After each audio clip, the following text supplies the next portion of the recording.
Settle in, and let me tell you a story. Spring 1890, Nebraska Territory. The gunshots still echoed in Rachel Brennan's ears 3 days later. She stood shaking in the morning rain, her burgundy traveling dress soaked through and splattered with mud from the trail. Her father's blood had looked just like this mud, dark and thick, spreading across the bank floor while she hid behind his desk and watched the men who killed him, watched them search for the deed, watched them leave, thinking no one had seen. But she had seen every face, every word, and now they knew it. Rachel stumbled forward on the muddy road, her worn boots sliding in the slick earth.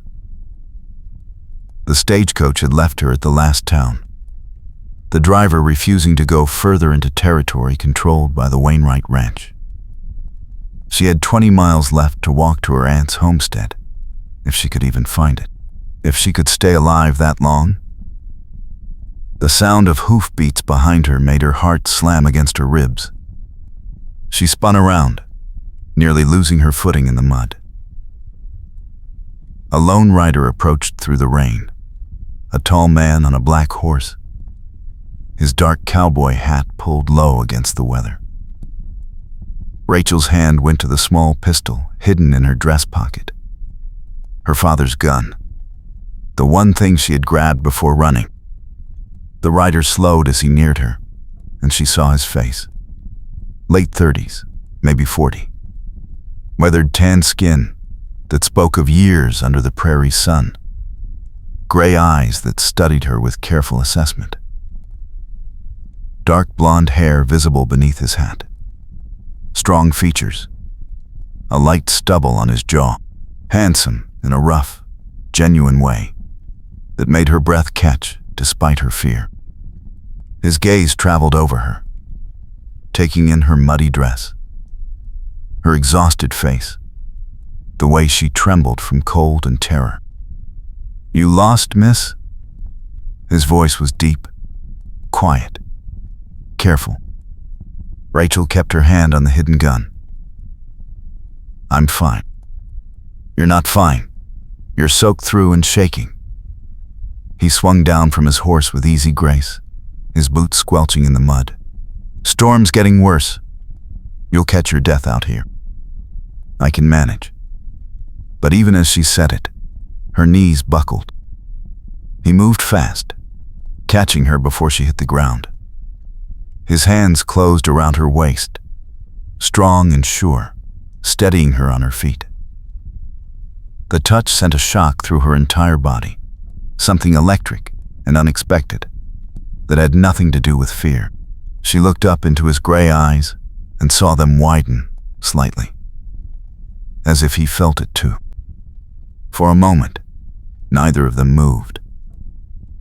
His hands stayed on her waist, warm through the wet fabric of her dress. She could feel the strength in his grip, the solid presence of him. Her heart was racing, but not from fear anymore. "I've got you," he said quietly. Rachel realized she was gripping his arms, her fingers pressed into the leather of his vest. She made herself let go, stepping back. His hands dropped away, but slowly, as if reluctant. "I'm Daniel Ashford," he said. "I have a ranch about 5 miles north. You need to get warm and dry, or you won't make it wherever you're going." She wanted to refuse. Trusting strangers had gotten her father killed. But the rain was falling harder now, and she was so cold she couldn't feel her fingers. And something in his eyes made her think he understood running from something. "Rachel Brennan," she heard herself say. "I'm trying to reach my aunt's homestead near the Platte River. 20 miles from here in this weather." He shook his head. "You won't make it today. Come to my place. Dry off. Eat something warm. I'll take you to your aunt's tomorrow when the storm passes." Every instinct screamed at her to say no. But when she looked at him, She didn't see the cold calculation in the eyes of the men who killed her father. She saw something else. Loneliness, maybe. Understanding. And an unexpected gentleness in the set of his mouth. "All right," she whispered. He nodded and turned to his horse, gathering the reins. "Can you ride?" "I think so." Daniel mounted smoothly, then held his hand down to her. "Step on my boot, and I'll pull you up." Rachel placed her muddy boot on his and reached up. His hand closed around hers, and then his other hand was on her waist again. That same electric touch, and he lifted her effortlessly onto the horse behind him. She settled against his back, her arms going around his waist to hold on. She could feel the warmth of him through his wet shirt, the solid strength of him. "Hold tight," he said. The horse moved forward into the rain, and Rachel pressed closer to Daniel's warmth, trying to stop shaking. She should have been more afraid. She was alone with a stranger, miles from anywhere. But somehow, with his steady heartbeat under her cheek and his careful hands on the reins, she felt safer than she had since the moment she watched her father die. The ride to Daniel's ranch took an hour through the worsening storm. By the time they arrived, Rachel could barely hold on. Her fingers were numb, her teeth chattering so hard she thought they might break. The ranch appeared through the rain like salvation. A solid wooden house with a covered porch. A barn, fenced pastures stretching toward distant hills. Daniel dismounted and reached up for her. His hands went to her waist again, and this time when he lifted her down, her legs gave out completely. He caught her against his chest, and she felt him tense. "You're freezing," he said, concern sharp in his voice. "Come on." He kept one arm around her waist, supporting her weight as he led her up the porch steps. Inside, the house was simple but well kept. A main room with a fireplace, a kitchen area, doors leading to what must be bedrooms. The warmth hit her immediately, making her shiver harder. "Sit," Daniel said, guiding her to a chair near the fireplace. He moved to build up the fire, his movements efficient and practiced. Flames caught and grew, casting dancing light across the room. Rachel watched him work, trying to process what was happening. She was in a stranger's house. She had his waist measurements memorized from holding on to him for an hour. She could still feel the ghost of his hands on her body. This was insane. "I need to get you into dry clothes," Daniel said, turning to face her. "I'll find something of my late wife's. She was about your size." Late wife. So he was a widower. That explained the loneliness she had sensed in him. "I don't want to intrude," Rachel managed through chattering teeth. "You're not intruding. You're half frozen." He disappeared into one of the bedrooms and returned with a soft gray dress, petticoats, and a thick wool shawl. "The bedroom is yours. Change, and I'll make coffee and something hot to eat." Rachel took the clothes with numb fingers. "Thank you." In the bedroom, she peeled off her wet dress with shaking hands. The dry clothes felt like heaven against her chilled skin. The gray dress fit well, if a little loose. She found a brush on the dresser and worked through her tangled hair, studying herself in the small mirror. Her green eyes looked huge in her pale face. She looked terrified. She was terrified. The men who killed her father would be looking for her. They knew she had seen them. They knew she could identify them. And they knew about her aunt's homestead, because her father had talked about it constantly at the bank. She was leading them right to the only family she had left. What had she done? When Rachel returned to the main room, Daniel had coffee brewing and was frying eggs in a pan. The domestic scene was so normal, so peaceful, it made her throat tight. This was what safety looked like. This was what home felt like. "Sit," he said again, pouring her coffee. "Food will be ready in a minute." Rachel sat at the small table, wrapping her hands around the warm cup.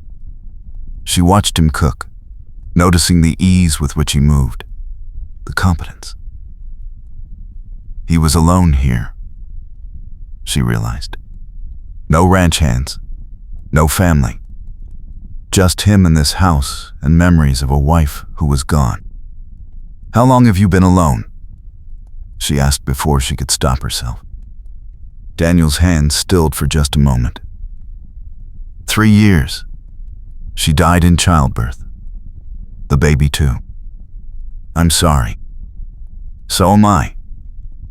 He slid eggs onto a plate and brought it to her. "Eat." The food was simple, but good. Rachel hadn't realized how hungry she was until she started eating. Daniel sat across from her with his own plate, and they ate in comfortable silence for a few minutes. "You going to tell me why you're running?" he asked finally. Rachel's hand froze with her fork halfway to her mouth. "What makes you think I'm running?" Woman alone on foot in a storm, 20 miles from anywhere, with a gun in her pocket. You're running from something. Or someone. She should lie. She should make up something safe and believable. But when she looked at his gray eyes, steady and patient, the truth spilled out. "My father owned the bank in Kearney. 3 days ago, men came in after closing. I was in his office, behind his desk. They shot him and searched for land deeds. I saw everything." Her voice shook. "They know I saw. They'll come for me." Daniel's expression went hard. "Who were they?" "I don't know all of them, but I heard a name. Wainwright." Something flickered in Daniel's eyes. "Ezekiel Wainwright? You know him?" "Everyone knows him. He owns half the territory, and he wants the other half. His family has been out here since before Nebraska was a state, and he thinks that makes him entitled to everything." Daniel's jaw clenched. "If Wainwright wants you dead, you can't go to your aunt's. He'll find you there." Fear clawed at Rachel's chest. "Then where can I go?" "You stay here." The words came out firm, certain. "Wainwright doesn't know about you yet, or you'd already be dead. You're safe here, for now. I can't ask you to risk your life for me." "You're not asking. I'm offering." Daniel reached across the table, his hand covering hers. That touch again, warm and solid, and sending electricity up her arm. "I won't let them hurt you." Rachel looked at their joined hands, then up at his face. She saw determination there, and something else. Something that made her pulse quicken. "Why?" she whispered. "You don't know me." "I know enough."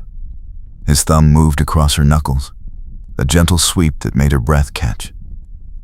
"I know you're brave enough to keep running even when you're scared. I know you're smart enough to be careful of strangers. And I know." He paused, his gray eyes holding hers. "I know when I touched you on that road, something happened. You felt it, too." She had. She did. It terrified her. "I can't think about that right now," Rachel said, but she didn't pull her hand away. "Men are trying to kill me. I know. That's why you stay here, where I can protect you. We'll figure out the rest later. Later. The word held promise and danger in equal measure. But sitting there, with his hand warm over hers, the fire crackling behind them, Rachel let herself believe that maybe there could be a later. Maybe she could survive this. Maybe she wouldn't die alone and afraid. "All right," she said. "I'll stay. For now." Daniel squeezed her hand gently, then let go. "Good. You should rest. You're exhausted." He was right. The adrenaline that had kept her moving for 3 days was fading, leaving her hollow and shaking. Rachel stood, swaying slightly. Daniel was there immediately, his hand on her elbow.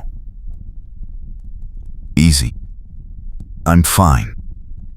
You keep saying that, and it keeps being a lie." He guided her toward the bedroom. "Sleep. I'll wake you for supper." Rachel paused in the doorway, looking back at him. "Daniel, thank you. For helping me. For believing me." Something soft passed over his face. "Get some rest, Rachel." She closed the door and sank onto the bed. It was comfortable, the blankets clean and smelling faintly of sage. This had been his wife's bed. She was sleeping in a dead woman's bed, wearing a dead woman's dress, taking shelter with a widower who made her skin tingle with a single touch. What was she doing? But exhaustion pulled her under before she could find an answer. Rachel woke to darkness and the smell of cooking meat. For a moment, she didn't know where she was. Then, memory crashed back. Her father's murder. The rain. Daniel's hands on her waist. She sat up, her heart pounding. How long had she slept? In the main room, lamplight glowed warm. Rachel found Daniel at the stove, stirring something in a pot. He had changed into dry clothes, a dark blue shirt that brought out the gray in his eyes. He looked up when she entered, and a slight smile touched his mouth. "You're awake. Good timing. Stew's ready." They ate together at the small table, and this time, the silence was easier. Rachel found herself watching him, noticing small things. The way he held his spoon, the scar on his left hand, pale against his tan skin, the way lamplight caught in his hair. "Tell me about her," Rachel said quietly. "Your wife." Daniel's hand stilled. "Sarah. We were married 5 years before she died. She was strong, practical. She could outshoot most men and run this ranch as well as I could. You loved her." "I did." He met Rachel's eyes. "Losing her nearly destroyed me. I didn't think I'd ever feel anything again." The unspoken word hung between them. "Until now." "I loved someone once too," Rachel heard herself say. "A boy back east, before I came out here with my father. He wanted to marry me, but I wanted adventure. I wanted to see the frontier." Her throat tightened. "I should have stayed. My father would still be alive if I hadn't dragged him out here. That's not your fault, isn't it?" Daniel stood and came around the table. He crouched in front of her chair, his hands on the armrests, caging her in gently. "Rachel, look at me." She did, and the intensity in his gray eyes took her breath away. "Your father's death is not your fault. Wainwright killed him. Wainwright's greed killed him. Not you, not your dreams." His voice was fierce. "Don't you dare carry that guilt." Tears spilled down Rachel's cheeks. I watched him die. I hid and did nothing. You survived. That's what you did. You survived so you could make them pay. Daniel reached up, his thumb wiping away her tears. The touch was gentle, intimate. And you will. I promise you that. Rachel leaned into his touch without thinking. His hand cupped her cheek, warm and calloused and real. She could see every detail of his face this close. The lines at the corners of his eyes. The small scar through his left eyebrow. The way his pupils dilated as he looked at her. "Daniel," she whispered. His thumb traced her cheekbone. "I know this is complicated. I know the timing is terrible.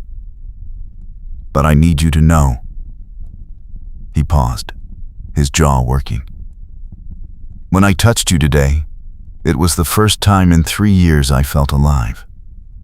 Really alive. You make me feel things I thought were dead." Her heart hammered against her ribs. "I'm scared. Of Wainwright? Of this? Of you? Of what I'm feeling? What are you feeling?" Rachel closed her eyes. "Like I can't breathe when you look at me. Like I'm safe and terrified at the same time. Like maybe I didn't die with my father after all." She heard his sharp intake of breath. Then his forehead pressed against hers, and they stayed like that, breathing together, the world narrowing to just this moment.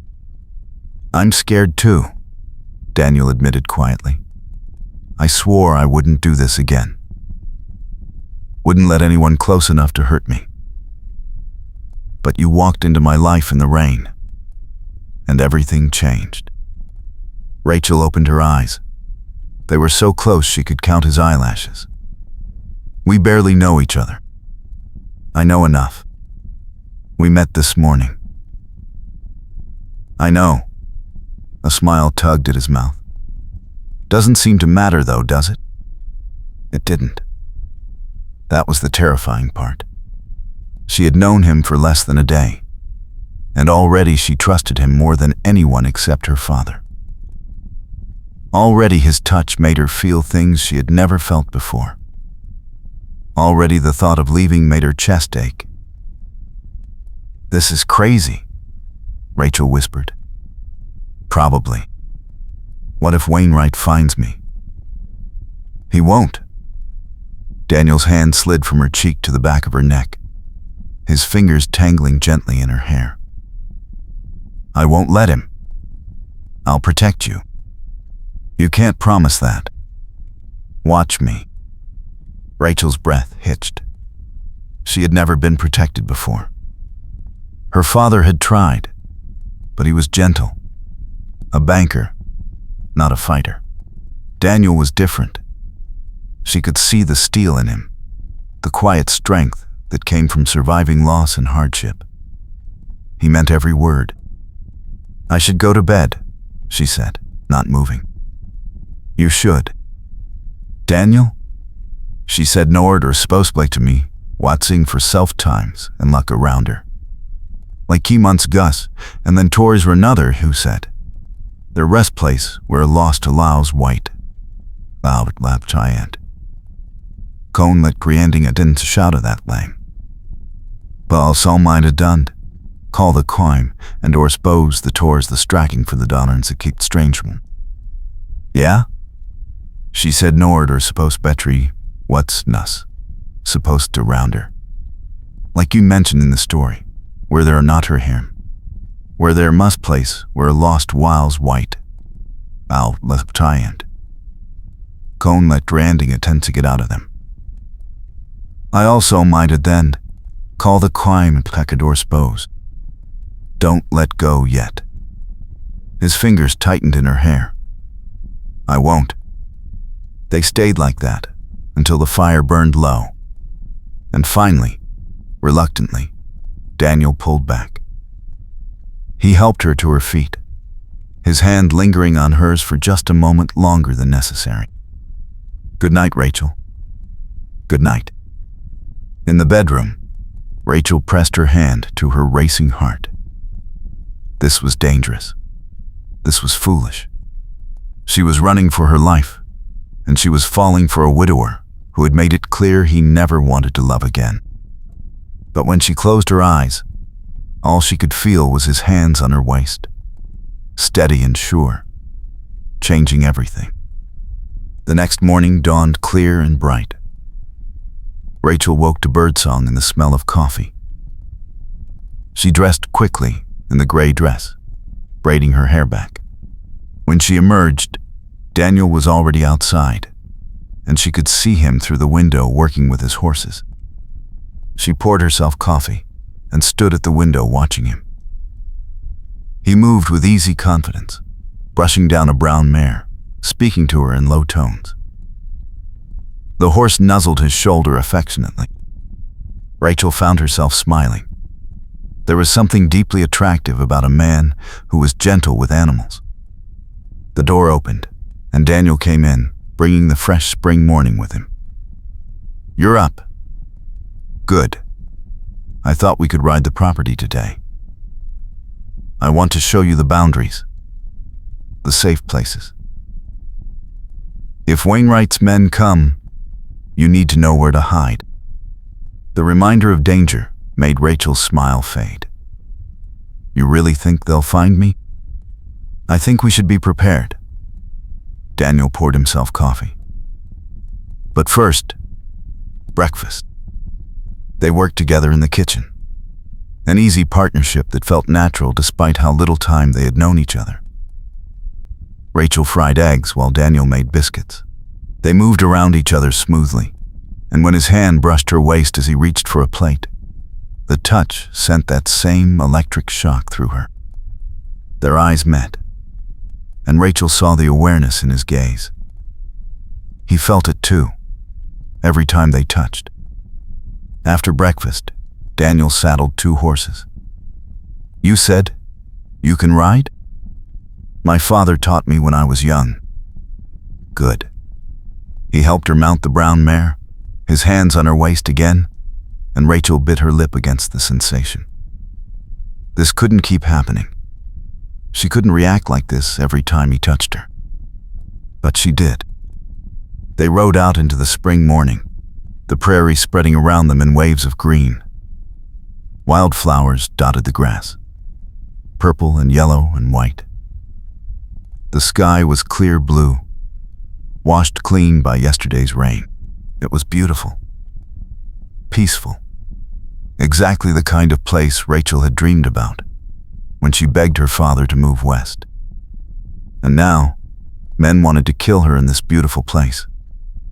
Daniel showed her the property boundaries, the places where his land met Wainwright's ranch to the south. "Stay away from that border," he said. "Wainwright's men patrol it regularly." "How much land does he own?" "Too much. He wants mine too. My water rights give me access to a stretch of the Platte River, and he needs that water for his cattle." Daniel's jaw tightened. "He's been trying to buy me out for 2 years. I keep refusing." "Maybe you shouldn't," Rachel said quietly. "If he's willing to kill for land, your life might be worth more than your ranch." Daniel looked at her, something intense in his gray eyes. "My life is worth exactly what I make of it. I won't be bullied, and I won't let him hurt you." They rode to a high point overlooking the ranch, and Daniel reined in his horse. "From here, you can see for miles in every direction. If anyone approaches, you'll have warning. There's a root cellar behind the barn, dug deep. You can hide there if necessary." Rachel studied the landscape, memorizing it. South to Wainwright's land. North to open prairie. East toward the Platte River. West toward the distant hills. "It's beautiful," she said softly. "It is." But Daniel wasn't looking at the view. He was looking at her. Rachel felt heat rise in her cheeks. You're staring. Can't help it. You're beautiful. The simple honesty of it took her breath away. No flowery words, no practiced charm. Just truth. Daniel, I don't think. I know. Wrong time. Wrong circumstances. But I'm done pretending I don't feel this. He guided his horse closer to hers. I'm done being alone, Rachel. I'm done being half dead. You make me want to live again. Rachel's throat tightened. I don't know how long I can stay. When it's safe, I'll need to go to my aunt's. I can't put you in danger forever. Then we'll make the most of the time we have. Before she could respond, Daniel leaned over and kissed her. It was gentle at first, questioning, giving her time to pull away. But Rachel didn't pull away. She leaned into him, her hand coming up to touch his face, and the kiss deepened. His hand slid into her hair, and she felt his heartbeat racing against hers, felt the strength barely restrained in his touch. When they finally broke apart, both breathing hard, Rachel pressed her forehead to his. This is crazy. You keep saying that. Because it keeps being true. Daniel smiled, and it transformed his face, making him look younger, lighter. Crazy isn't always bad. They rode back to the ranch in comfortable silence. But now, everything felt different. The air seemed charged with possibility. When Daniel helped her down from her horse, his hands lingered on her waist, and Rachel let herself lean into him for just a moment, feeling his strength, his warmth. I need to check the fences, Daniel said quietly. Will you be all right here for a few hours? Rachel nodded. I'll be fine. Bar the door. Don't open it for anyone but me. I will. He hesitated, then kissed her forehead. I'll be back before dark. Rachel watched him ride away, her hand pressed to her lips where she could still feel his kiss. She was in so much trouble. Not just from Wainwright's men, but from this. From Daniel. From the way he made her feel alive, and terrified, and hopeful all at once. Inside the house, Rachel tried to keep busy. She washed dishes. She swept floors. She studied the books on Daniel's shelf, mostly practical volumes about ranching and horses. She found a small journal tucked behind them, leather-bound and worn. She shouldn't look. It was private, but she opened it anyway. The first entry was dated 4 years ago, written in strong, clear handwriting. Daniel's writing. Rachel flipped through pages, seeing entries about ranch work, weather, cattle. Then she found entries about Sarah. Sarah is 6 months along now. She glows with it. I've never seen her more beautiful. We're going to name him Thomas if it's a boy, after her father. Rachel's throat tightened. She turned more pages. The baby came early. Sarah labored for 18 hours. The midwife says something is wrong. I can hear her screaming. God, please, let them live. The next entry was a single line. They're gone. Both of them. I buried them today on the hill overlooking the ranch. I don't know how to keep living. Rachel closed the journal carefully, tears streaming down her face. She understood his pain now, the depth of his loss. And she understood why he had been alone for 3 years, why he had sworn never to let anyone close again.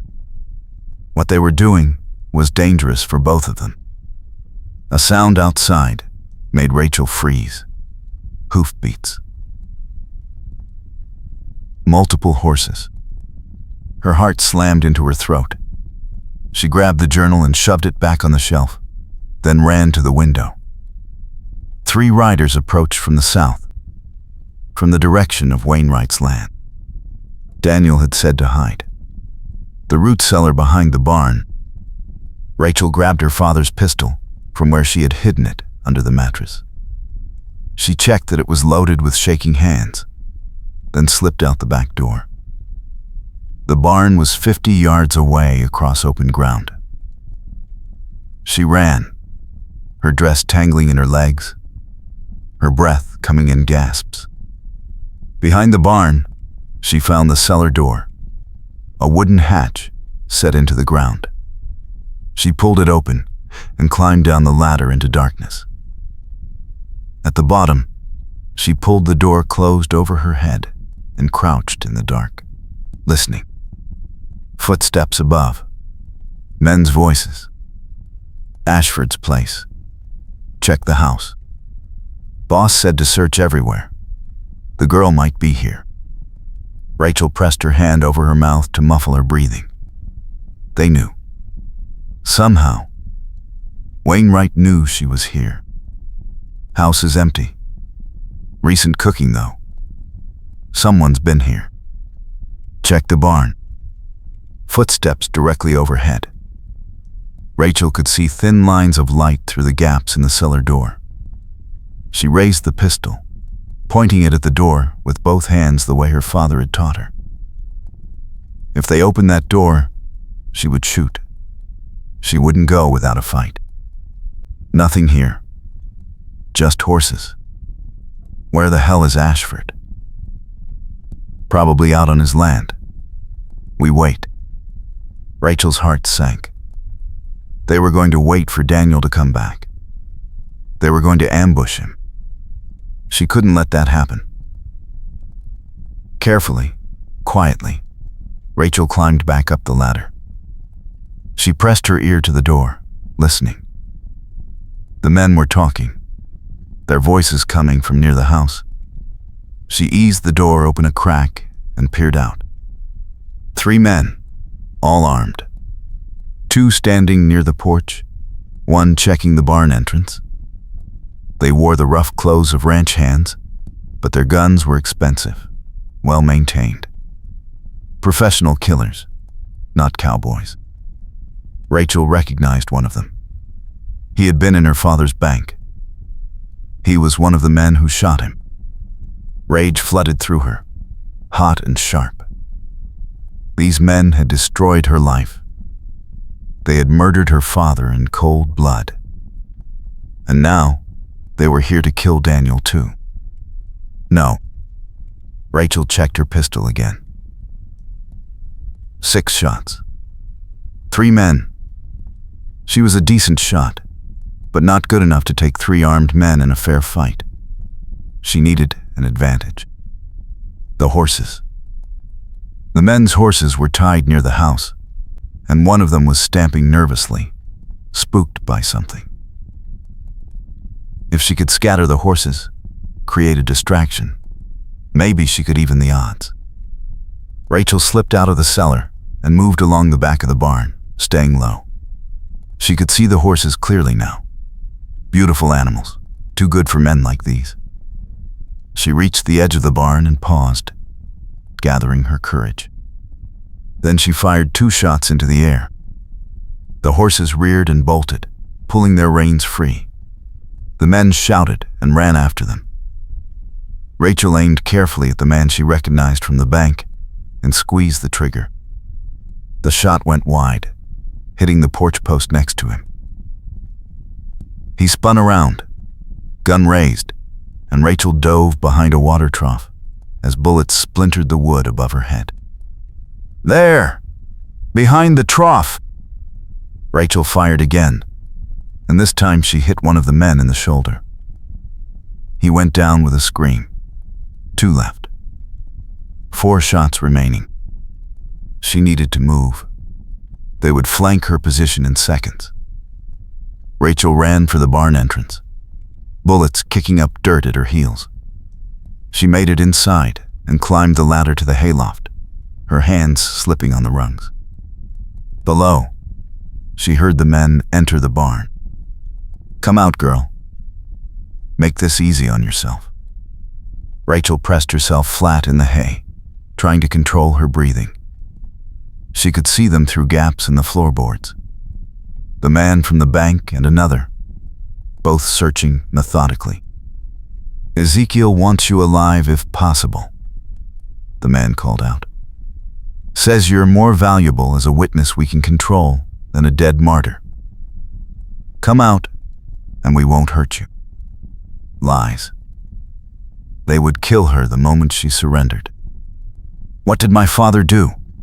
Rachel called out, her voice shaking. "Why did you kill him?" "He wouldn't sell the land deeds. Wainwright needed them to consolidate his holdings. Your father was stubborn. He chose the wrong side. He chose honesty. Honesty don't mean much out here, girl. Power does. Money does. Your father learned that lesson too late." Rachel heard the ladder creak. One of them was climbing up. She raised her pistol, aiming at the spot where his head would appear. The man's hat came into view first, then his face. The one from the bank, the one who had pulled the trigger. Rachel fired. The shot hit him square in the chest. He fell backward off the ladder with a choked cry, landing hard on the barn floor. The other man shouted and fired blindly up into the loft. Rachel rolled away as bullets tore through the hay next to her. 3 shots left. 1 man remaining. But then she heard hoofbeats outside. More riders approaching. How many men had Wainwright sent? The barn door burst open, and Daniel's voice rang out, hard and furious. "Drop your weapon, or I'll drop you where you stand. Ashford, this ain't your fight. You're on my property threatening someone under my protection. That makes it my fight." Daniel's voice was cold as winter. "I said drop it." A gunshot. Rachel screamed and scrambled to the edge of the loft.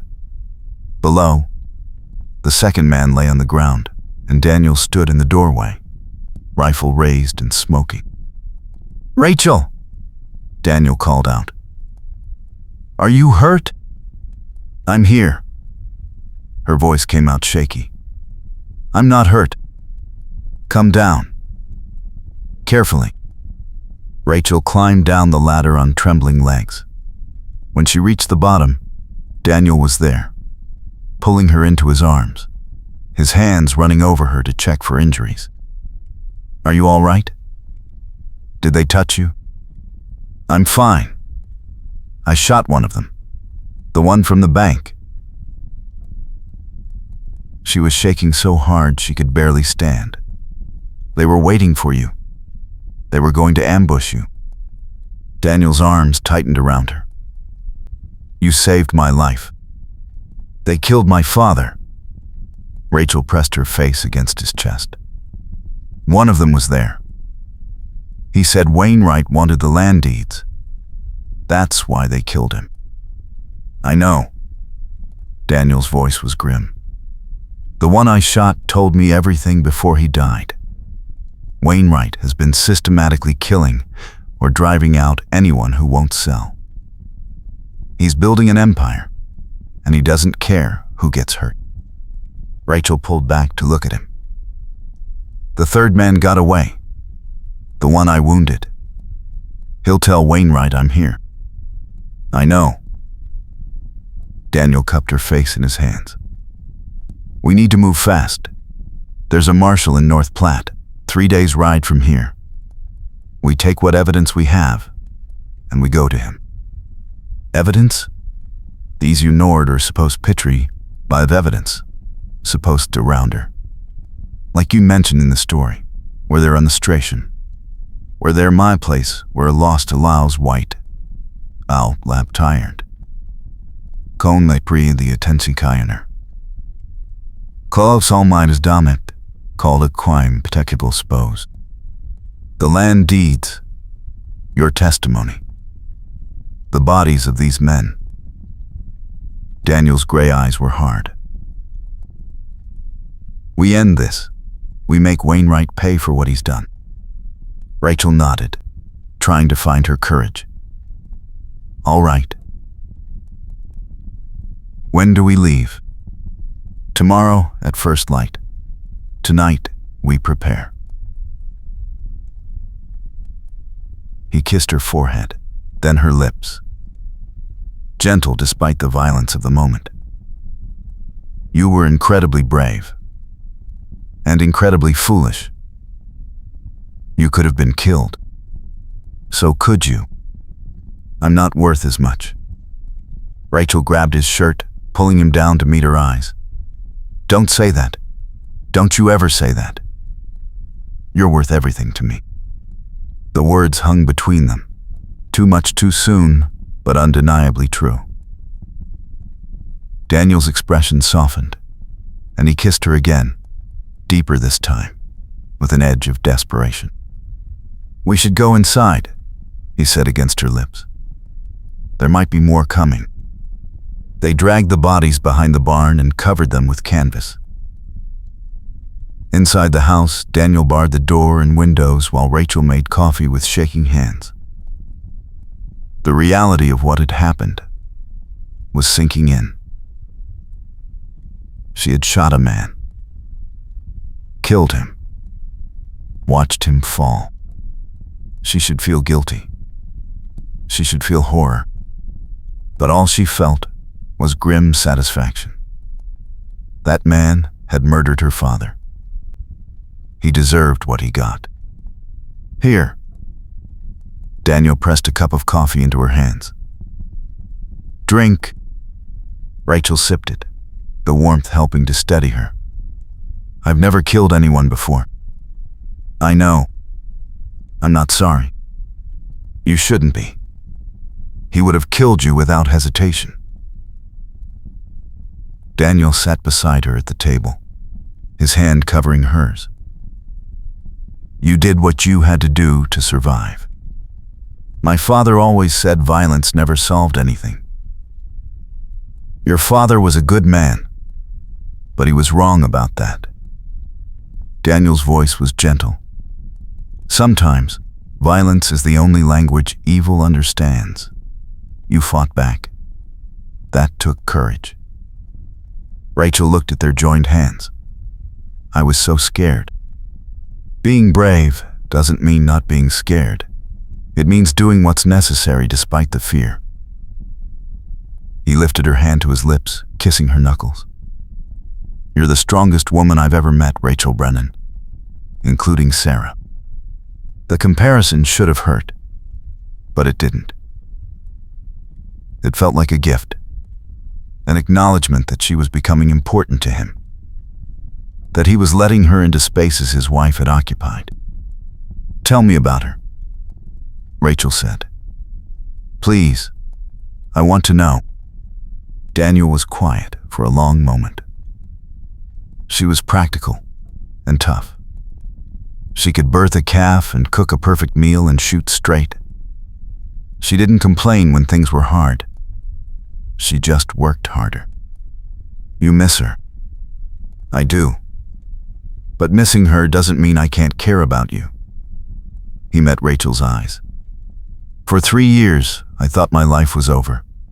I went through the motions, kept the ranch running, but I was dead inside.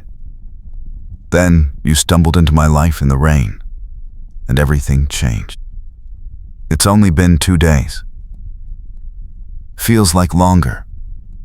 Daniel stood and pulled her to her feet, drawing her close. Feels like I've been waiting for you my whole life. Rachel's breath caught. Daniel, I love you. The words were simple, direct, honest.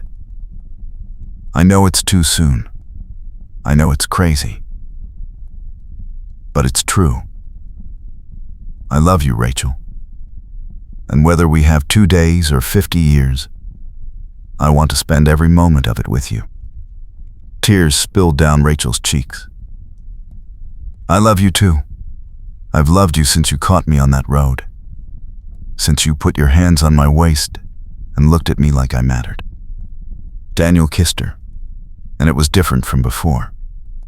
This kiss held promise, commitment, a future they would fight for together. Rachel wrapped her arms around his neck and kissed him back with everything she had. 3 years of his grief and 3 days of her terror melting away in the heat between them. When they finally broke apart, both breathing hard, Daniel pressed his forehead to hers. "Tomorrow, we ride for North Platte. We find the marshal and we end this. And then," he paused, his voice rough with emotion, "then we come back here and build a life. Together. If you'll have me." "Yes." Rachel didn't hesitate. "Yes, I'll have you. I'll marry you and build a life with you and love you for however long we get." That's all I needed to hear. Daniel kissed her again, softer this time. Tender. "We should try to rest. Tomorrow will be a hard ride." But neither of them slept much that night. They sat together by the fire, talking quietly, stealing kisses, holding each other close. Rachel memorized the feel of him, the sound of his voice, the way his eyes softened when he looked at her. Tomorrow, they would face danger. Tomorrow, they would risk everything. But tonight, they had this. And it was enough. At first light, they prepared to leave. Daniel saddled both horses and packed supplies, weapons, ammunition. Rachel changed into pants and a shirt from Sarah's things, practical clothes for riding. She braided her hair tightly and checked her father's pistol one more time. They were ready. "Once we leave, there's no turning back," Daniel said, helping her mount. "Wainwright will know we're coming. He'll send men after us. I know. We might not make it." Rachel met his gray eyes steadily. "Then we die trying. But we don't quit." Pride flickered across his face. "That's my girl." They rode out as the sun crested the horizon, heading north toward North Platte and Justice. The prairie spread around them, beautiful and dangerous. Behind them, smoke rose from Wainwright's land, a signal that he knew they were coming. Let him know. Rachel wasn't running anymore. The first day's ride was hard, but uneventful. They pushed the horses as fast as they dared, stopping only to water them and rest briefly. Daniel kept watch constantly, his rifle across his saddle, ready for trouble. That night, they made camp in a small canyon, sheltered by rocks. Daniel built a tiny fire for warmth, but kept it small to avoid attracting attention. They ate dried meat and hard biscuits in silence, too tired for much conversation. "Get some sleep," Daniel said. "I'll take first watch. Wake me in 4 hours, and I'll take over." Rachel, she lead nor the spust. Let's spas, Sulest around her. Gwimenting ish, and tours run astration. There is place where lost whiles white. Al lisk giant.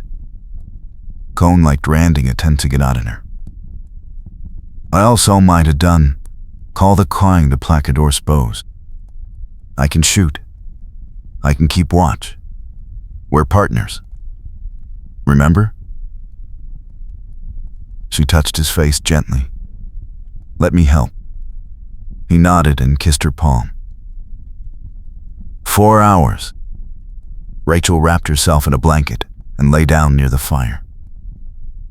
Despite her exhaustion, sleep was slow to come. Every sound made her tense. Every shadow could be an enemy.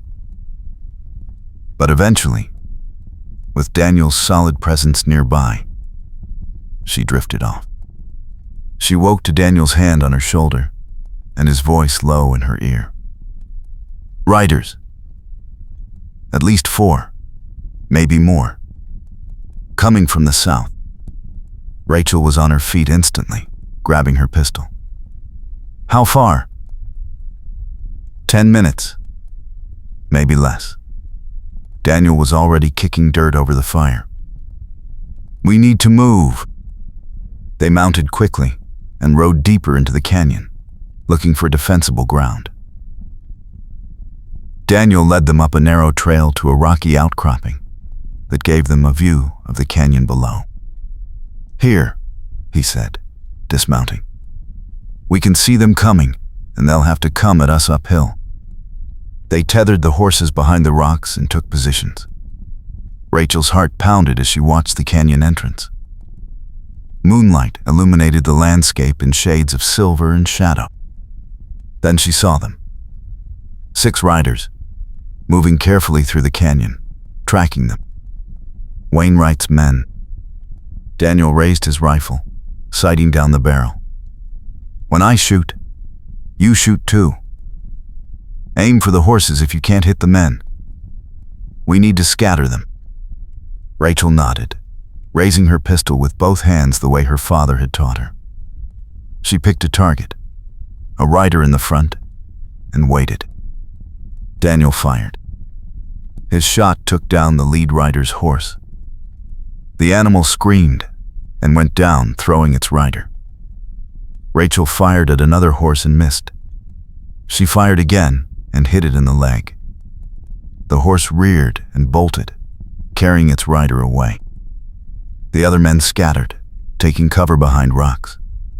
Return fire kicked up dust around their position. "Stay down," Daniel ordered, reloading smoothly. But Rachel saw one of the men circling around, trying to flank them. "Daniel! Left side!" He swung his rifle and fired.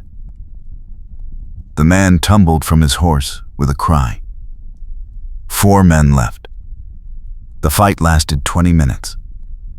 A brutal exchange of gunfire in the moonlit canyon. Rachel's hands shook every time she pulled the trigger, but she kept firing, kept reloading, kept fighting. Daniel was steady beside her, his shots precise and deadly. Finally, the remaining men retreated, dragging their wounded with them. Silence fell over the canyon. "Are you hurt?" Daniel asked immediately, running his hands over Rachel to check for injuries. "I'm fine." "You?" "Grazed my arm. Nothing serious." He pulled her close, kissing her hard. That was too close. "They'll go back for reinforcements." "I know. We ride now." "No stopping until we reach North Platte." Daniel's voice was grim. "It's going to be brutal, but it's our only chance." They mounted and rode hard through the night. By dawn, Rachel's body ached and her eyes burned with exhaustion, but she kept going. Daniel rode beside her, his face set with determination. The second day was worse. The horses were tiring, and Rachel could feel her mare struggling. Daniel's stallion was stronger, but even he was showing signs of exhaustion. "We need to rest the horses," Rachel said. "They can't keep going like this." "I know. There's a town about 5 miles ahead, a small place called Cedar Springs. We can change horses there and get supplies." Cedar Springs was barely more than a few buildings clustered around a general store and a saloon. They rode in cautiously, watching for Wainwright's men, but the town seemed peaceful. Daniel arranged for fresh horses while Rachel bought supplies. As she was paying, the store owner studied her curiously. "You're running from something, miss?" Rachel hesitated, then decided on honesty. "From men who killed my father. We're heading to North Platte to find the marshal." The store owner's expression hardened. "Wainwright's men?" "Yes." "Then you're not the first.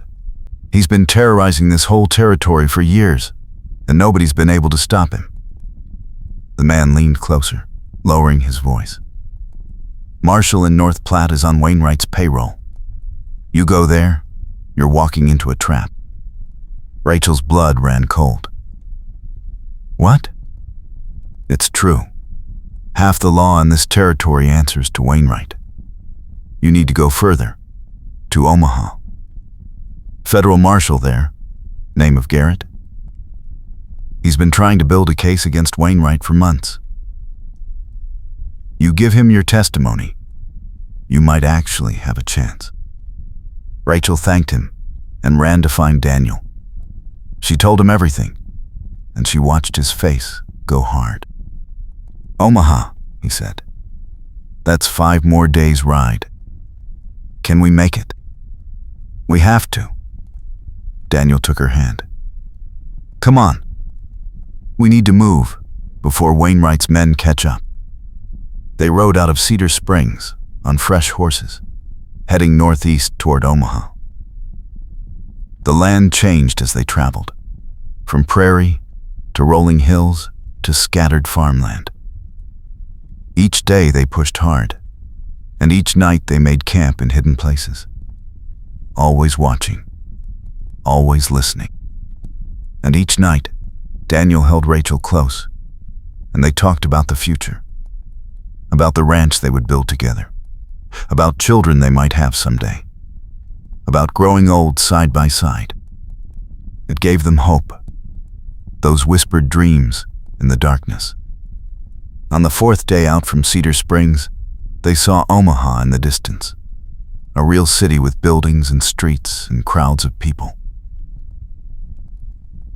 Safety, justice, an end to running.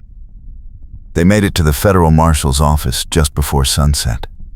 Marshal Garrett was a tall man with iron gray hair and sharp blue eyes that missed nothing. He listened to Rachel's testimony with growing interest, asking detailed questions, taking notes.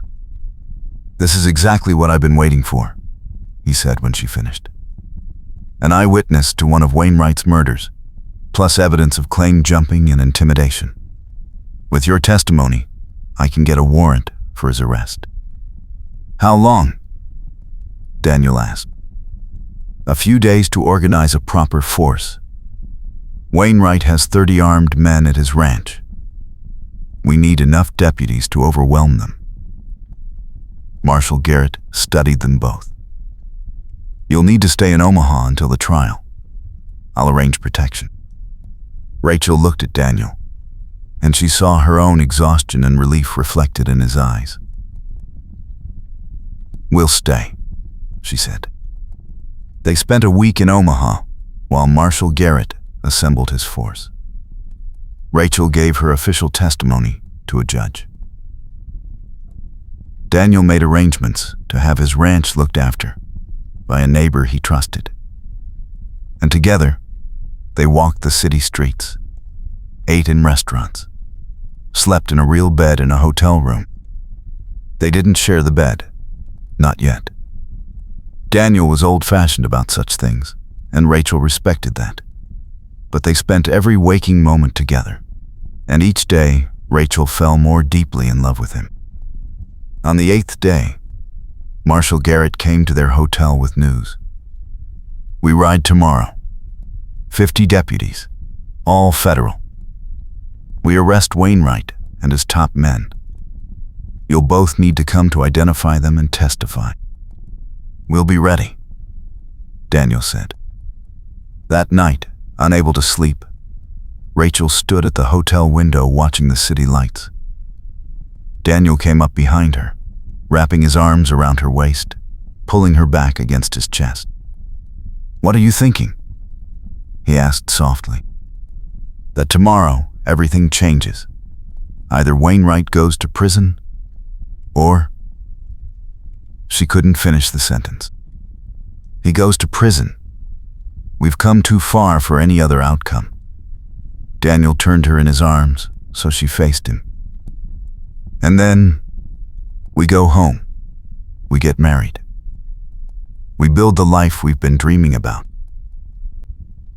Rachel reached up to touch his face, memorizing every line, every detail. I love you, Daniel Ashford, no matter what happens tomorrow. I love you too, Rachel Brennan. Soon to be Rachel Ashford, if you still want that. I want that more than anything. He kissed her then, slow and deep, and full of promise. And Rachel let herself believe that tomorrow they would win, that justice would prevail, that their story would have a happy ending. They rode out at dawn with Marshal Garrett and his 50 deputies. The force was impressive, armed and determined. Rachel rode beside Daniel, her hand never far from her pistol. It took 2 days to reach Wainwright's ranch. They approached carefully, surrounding the property before dawn on the 3rd day. Marshal Garrett rode to the main house with a warrant and a megaphone. Ezekiel Wainwright, this is Federal Marshal Garrett.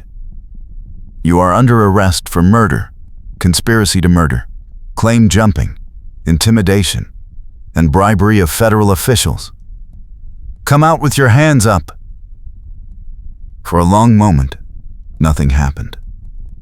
Then the front door opened, and a tall man in expensive clothes stepped out. Ezekiel Wainwright. Rachel recognized him from her father's bank, one of the customers who had always demanded special treatment.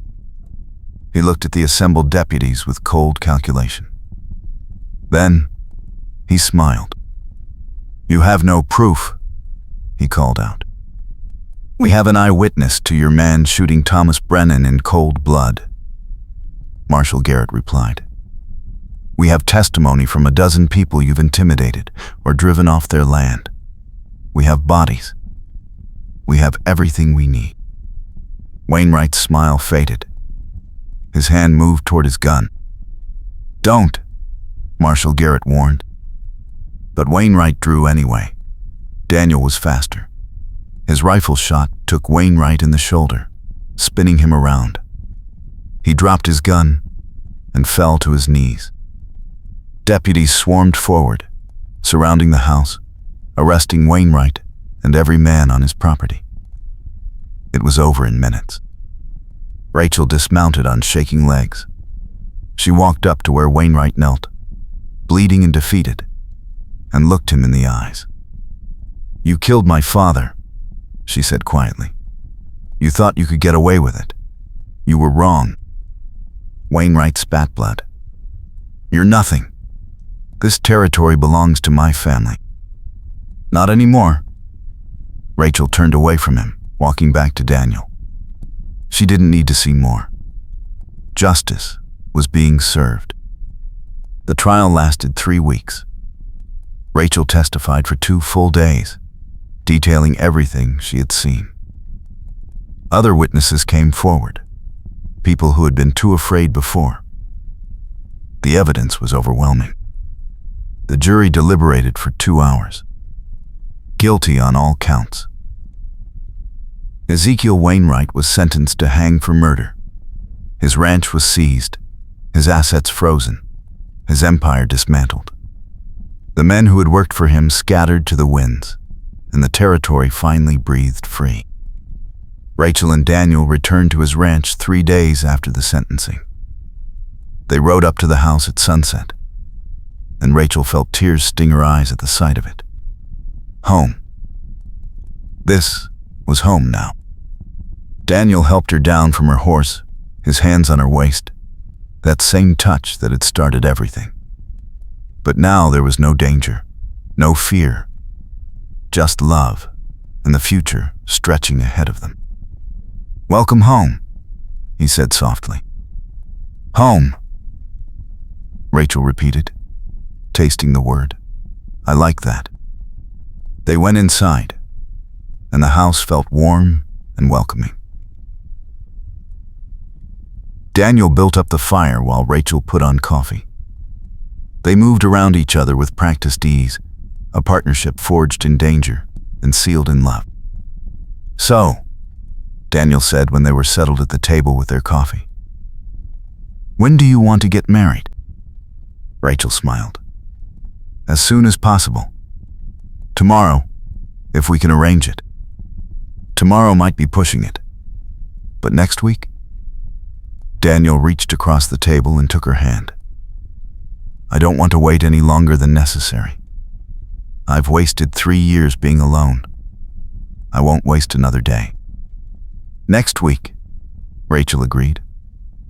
We'll go into town, find a preacher, make it official. And then we live. Rachel stood and came around the table, settling herself on Daniel's lap. His arms came around her immediately, holding her close. We run this ranch together. We build something that lasts. We have a family. We grow old together. That sounds perfect. Daniel kissed her forehead, then her lips. I love you, Rachel. I love you too. They sat like that for a long time, holding each other, watching the fire burn, planning their future. Outside, the prairie stretched dark and peaceful under a sky full of stars. The danger was past. The running was over. This was their beginning. The wedding took place the following Saturday in the small church in Cedar Springs. The store owner who had warned them about the corrupt marshal walked Rachel down the aisle. A handful of neighbors attended, good people who had helped Daniel keep his ranch running during the trial. Rachel wore a dress she had bought in Omaha, soft blue that brought out her eyes. Daniel wore his best suit, looking nervous and handsome and so full of love it made Rachel's heart ache. The ceremony was simple and short. They spoke their vows clearly, promising to love and honor each other for the rest of their lives. When the preacher said Daniel could kiss his bride, he did so with reverent tenderness that made Rachel forget anyone else existed. They were married. The celebration afterward was quiet, just cake and coffee at the store. But it was perfect, surrounded by people who genuinely cared about them. Rachel looked around at the smiling faces and felt a rush of gratitude. She had lost her father, but she had gained a husband, a home, and a community. She wasn't alone anymore. They rode back to the ranch as the sun set, painting the sky in shades of gold and pink. Daniel helped Rachel down from her horse, and this time, he swept her into his arms, carrying her toward the house. What are you doing? Rachel laughed. Carrying my wife over the threshold. It's tradition. Daniel's smile was warm and full of promise. He carried her inside and set her down gently in front of the fireplace. The house was warm, welcoming, transformed by the flowers Rachel had picked that morning. This was their home now, officially, completely. Daniel cupped her face in his hands, his gray eyes soft with emotion. I never thought I'd have this again. A wife, a partner, someone to love. Neither did I. Rachel reached up to touch his face. I thought I'd spend the rest of my life running or hiding. But you gave me a reason to stop. You gave me a home. We gave each other a home. Daniel kissed her gently. I promise you, Rachel, I will spend every day of my life making you happy. I will protect you and cherish you and love you until my last breath. I promise you the same. Rachel's voice shook with emotion. I will stand beside you through everything. I will build this ranch with you. I will love you with everything I have. Daniel kissed her again, deeper this time, with all the passion he had been holding back. Rachel melted into him, feeling safe and desired, and absolutely certain this was where she belonged. When they finally broke apart, both breathing hard, Daniel rested his forehead against hers. I love you, Mrs. Ashford. I love you too, Mr. Ashford. Rachel smiled through happy tears. Now and always. They spent the evening talking and laughing, sharing stories about their childhoods, their dreams, their hopes for the future. Daniel told her about his plans to expand the herd, to build a proper barn for foaling season. Rachel told him about wanting to start a garden, about maybe teaching children in the area who had no school. We could build a schoolroom, Daniel said thoughtfully, on the east side of the property. You could teach there. You'd really do that for me? I'd do anything for you. He pulled her close, kissing her temple. Your dreams are my dreams now. As the fire burned low, Daniel stood and held out his hand. Come with me. Rachel took his hand and let him lead her to the bedroom. Her heart raced, but not from fear. From anticipation, from love, from the knowledge that this man was hers completely. He lit a lamp on the bedside table, casting soft golden light across the room.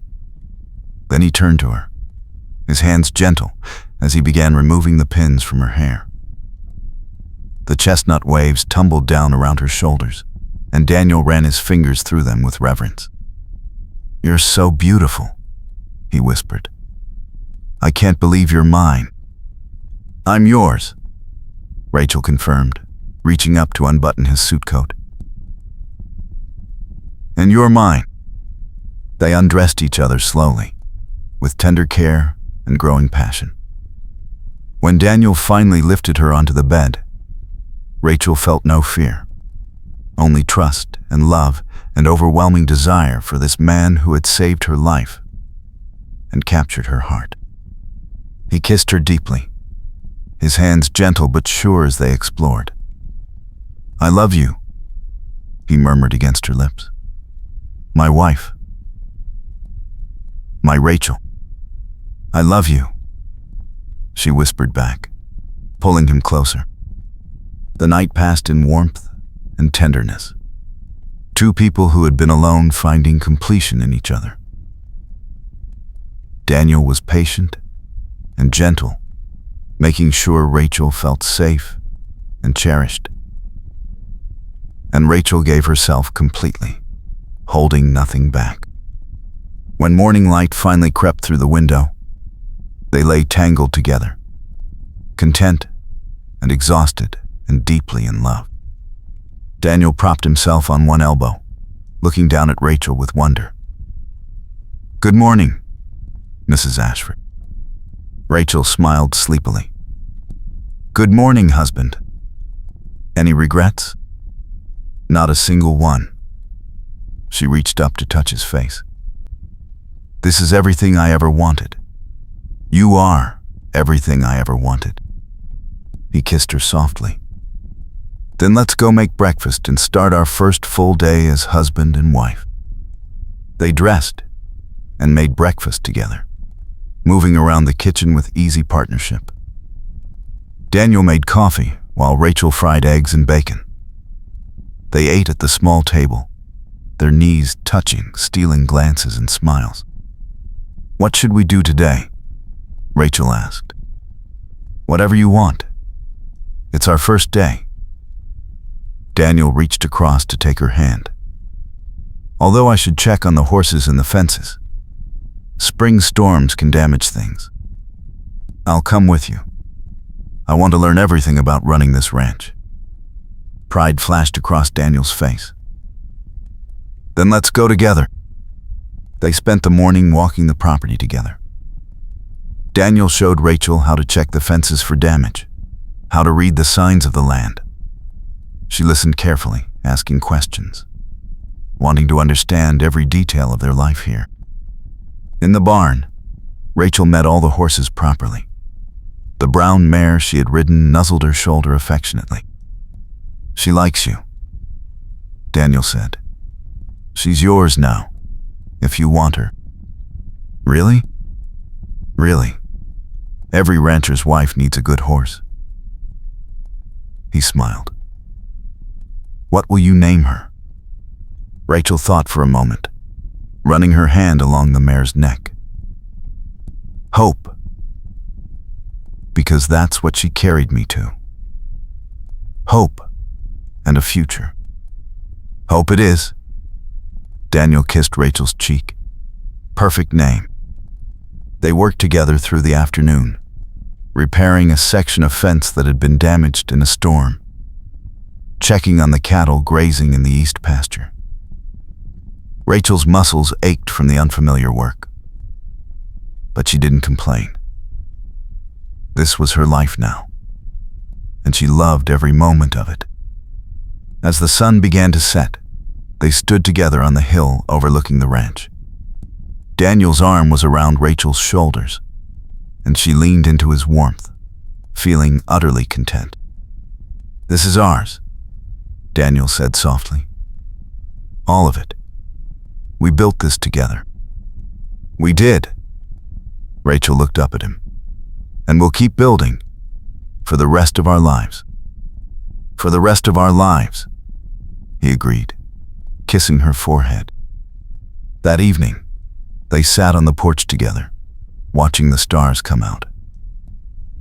Rachel was curled against Daniel's side, his arm around her, and everything felt right in a way she had never experienced before. "What are you thinking?" Daniel asked. "That my father would have liked you.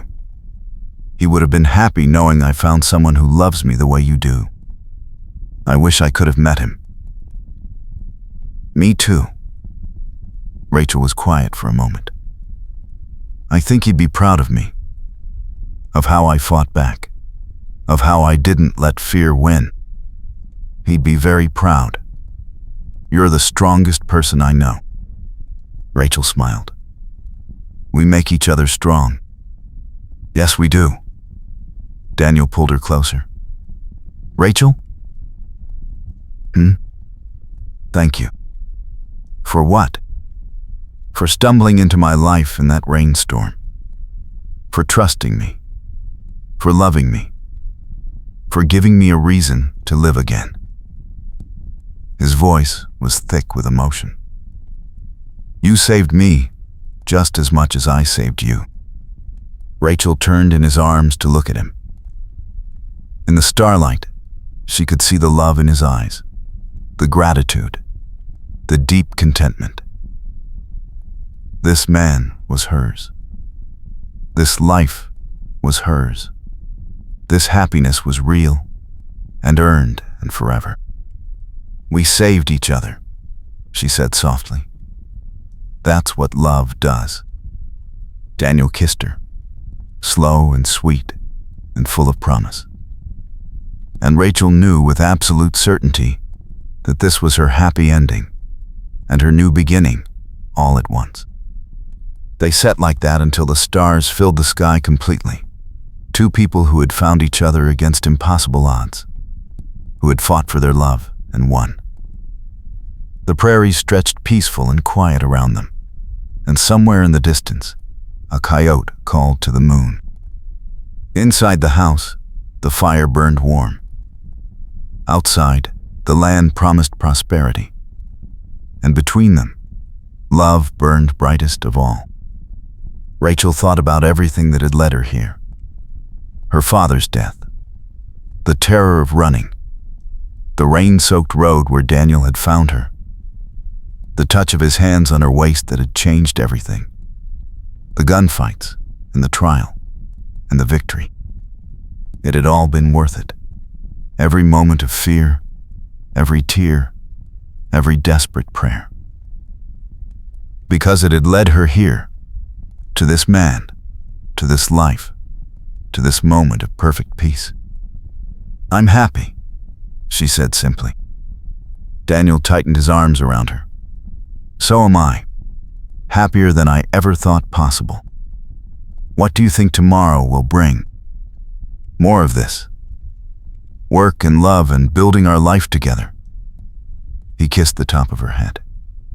"Every day, for the rest of our lives."